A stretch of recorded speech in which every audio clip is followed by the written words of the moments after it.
I'm horrified. And we're back to our daily segment of Michelle Obama's terrible, terrible life. Boo effing who. People line up for my advice. Mm-hmm. And you're walking away like I'm stupid. It's like, I've written books. I've given speeches. Why don't we choose more carefully who we're going to lionize? Not just us, but like the Harvards and the MITs of the world. Look how they lionized Epstein, not to mention the Bill Clintons. Why don't we choose... Yes, someone responding to this video, this level of blind and narcissistic attitude has raveled through the entire Democratic leadership, created by their need to feel important when actually accomplish nothing, nor holding any true intelligence. It's fantasy for fools. Someone responded to this video. I don't know if you've seen it. A lot of people are reacting to this whole podcast. Michelle Obama sat down with this lady. I don't know. They call her Amy. Is it Pochla or Poila? I don't know if I'm pronouncing it rightly. She's talking about how she talks to the kid and how they keep her humble, things like that. She said some ridiculous things. Megyn Kelly, pick up. It is important. I show you, like I've been doing, I pick up segment like this to show you the important videos so you don't watch the whole podcast. And we're back to our daily segment of Michelle Obama's terrible, terrible life. Boo effing who. She went on a podcast called Diary of a CEO. It's kind of rings a bell like a founder kind of situation. And once again, wants you to know how awful it is to be married with children. There are just many natural reasons why marriage, infertility, trying to have kids makes things difficult. It's like I try to tell couples, of course it's hard. Just listen to what I said, right? Like it's probably, if you're having some issues in your marriage, it's not you, it's the process of marriage. It's just all hard because guess what happens when it all works out right? You know what you end up with? Babies. Little people with their own sense of everything. They mess you up. You love them dearly, but they're a hassle. What? There's something wrong with this person. Like, she's seriously depressed. She has the most negative, dark outlook on life I've ever heard from a public figure, certainly one who's been given so much. Okay, her window into motherhood and having a child, the first thing she says, they mess you up. They mess you up. Maybe that's what happened to her. Maybe she was totally delightful before the two daughters came along. I don't know. She clearly is not enjoying motherhood and enjoying being in a marriage. Even less. It's not you if things get hard. It's all hard. It's all hard. This is so backward. I have news for you. I've been married twice, and I get along with my... Yes. Have you noticed something? Since Michelle Obama started this whole podcast, every time she liked to complain. Everything. Oh, the staying in the White House is expensive, or now complaining about children like they mess you up. This has triggered a lot of people. People asking questions like, why must she do this every single time? How can your children mess you up? That is a question that passed through my mind when I watched this whole segment. And I was glad that Megyn Kelly picked this up. She actually reacted to it in a way that I like, without really insulting. I've been married twice, and I get along with my ex-husband. But I can tell you that in my marriage to Doug, which is now in year 18, it's not hard at all. It's totally delightful. If you marry the right person, and by the way, my ex-husband is happily married now too. If you marry the right person, it's not hard. You don't talk about it this way. It's not to say you never have a hard spot, but she talks about like the whole institution is a nightmare. Poor Michelle Obama. And then you have the babies and they mess you up. They F up a mother. I mean, this woman needs an intervention. She needs our help. Okay, and that's not all. She can't make fun of herself. This has been obvious for years. She's incapable of laughing at her own expense, which is an absolutely dreadful quality in a person. Like, I don't think I could hire a person who works for me who doesn't have that ability. I think it's a sign of intelligence when you can. And it's definitely a sign that you have a strong id. Like you know who you are, and you cannot be easily moved off of that by detractors or anyone else. You have a strong moral core. She doesn't have it. That's why she's so thin-skinned. That's why she hates America. That's why she's obsessed with us being a racist country. Hates America. That's my opinion. Seems clear based on her many statements. It makes perfect sense because she doesn't believe in herself. She's got absolutely no self-confidence. That's why she called her book Becoming. Nobody with actual self-confidence would have to tell us how becoming she is. Like, it's not what you do. And so here's a second soundbite. This one is from Amy Poehler's podcast just a couple of days ago, May 13th, on the rules between Michelle and Barack and also brother Craig. What I like about you and what I feel like is your family is like teasing is your love language. Oh, for sure. Same. For sure. Can you explain how important it is to be able to tease people that you love? Oh, my God.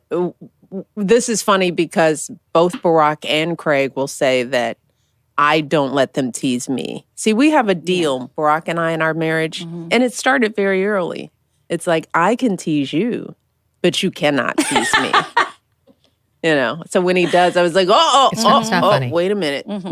What's going on here? And he's like, I'm teasing you, right? And I was like, none of that. Because he likes to tease. Oh, my God, yeah. But when me, Malia, and Sasha all of us are together, he doesn't stand a chance. We mercilessly go after him. I believe that. I have no doubt you do, because you do it publicly whenever you can.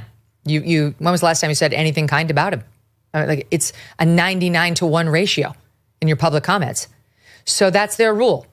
She and her daughters can tease him mercilessly, and he is not allowed to say anything about becoming over there.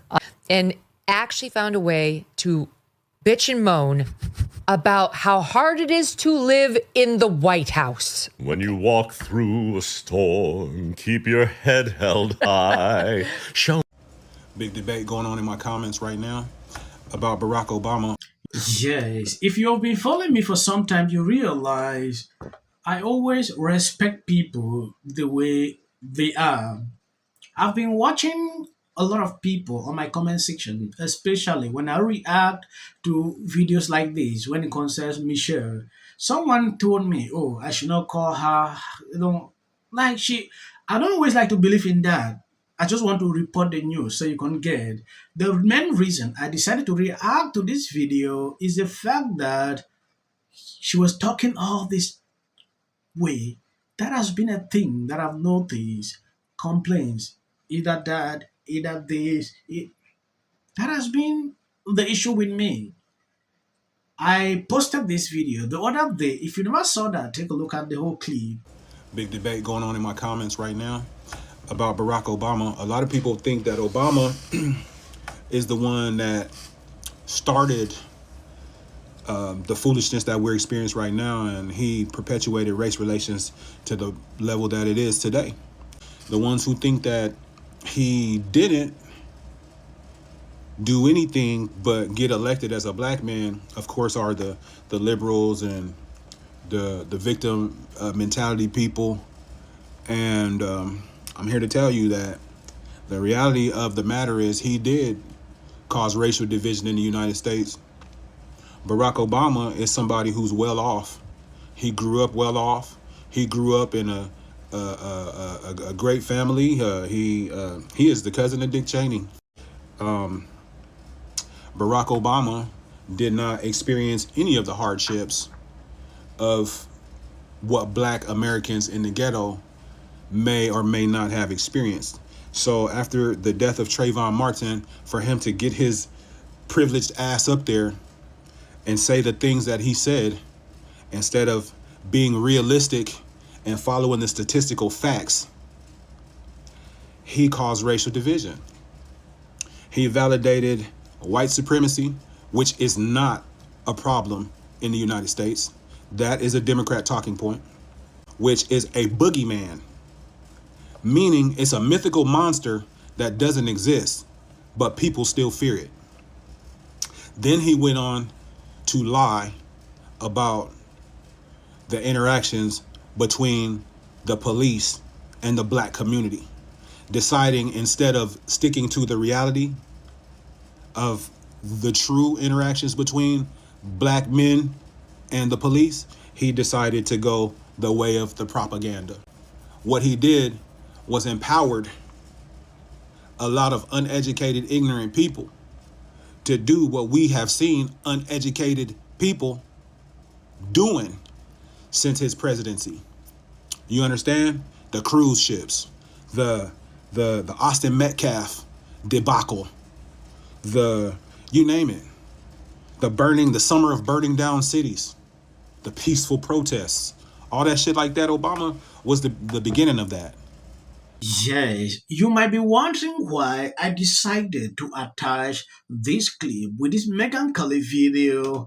It is simply because the video is centered around them, Michelle and Obama. When you take a look at what is happening now, we have been talking about this for about 2 weeks now. These issues, racial issues happening. A lot of people often point fingers to Obama. And when I look deep into all that, though I'm not fond of it, pointing fingers at people, these people instigated some of these issues. Expensive to live in the White House. There's many. Thank you guys for always been sharing out my videos. God bless you abundantly. I'm grateful. Every single time when I see your comment and like shares, it makes me motivate me to create more videos like I do daily. What did you make of Donald Trump's post this morning alleging that since I said I hate Taylor Swift, this guy, all the deals, but he still has time for this. You gotta love it. Since I said I hate, she's no longer hot. I don't want to make the video long. I will end here. Justice will prevail. It also shouldn't be racial. Require Carmelo to run. He had 100. Has been overwhelming. The lies and their amplification. This is not going to end. Right is right and wrong is wrong. All good. If you see any clips after this, that is just for the YouTube algorithm. What if he says self-defense? There's no self-defense because kids in here and resolve this issue is called conflict resolution. Again, the evidence is still coming in. This is definitely a self-defense case because it always is one until you look at the facts of the case and compare the two. You have to compare who was the initial aggressor. Bedroom, because she's fearful of what might happen to her. Followers for anything, and then the Registration Act is talking about this man, Killmonger. My summary of the first 100 days is that if film and TV productions continue to first term, and you will be very. Once again, the field was littered with Wintour does every year. This Carmelo Anthony case. To live in the White House. Many people. Like a little unhinged drunk. And black people don't want to live around ratchet black. Second group of black people that everybody is tired of is the